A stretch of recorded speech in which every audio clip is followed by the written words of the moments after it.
મળતી માહિતી મુજબ સરસ્વતી એન્ટરપ્રાઇઝના કોન્ટ્રાક્ટર હેઠળ હેલ્પર તરીકે કામ કરતો 21 વર્ષીય યુવાન ચાંદબાબુ અશરફ અહમદ અંસારી મહંસરિયા ટાયર કંપનીમાં ફરજ પર હતો.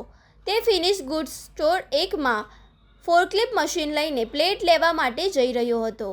આ દરમિયાન સ્ટોરના સ્લોપ પર ચડવા જતાં અચાનક ફોર્કલિફ્ટ મશીન જમણી બાજુએ ઊંધું વળી ગયું હતું. મશીન પલટી ખાતાં જ ચાંદબાબુની તેની નીચે ચગદાઈ ગયો હતો અને તેને શરીરે ગંભીર ઈજાઓ પહોંચી હતી. ઘટનાના પગલે કંપનીમાં ભારે દોડધામ મચી ગઈ હતી. ઈજાગ્રસ્ત યુવાનને તાત્કાલિક કંપનીની જ એમ્બ્યુલન્સ મારફતે નજીકની ખાનગી હોસ્પિટલમાં ખસેડવામાં આવ્યો હતો, જ્યાં ટૂંકી સારવાર બાદ તેનું મોત નીપજ્યું હતું.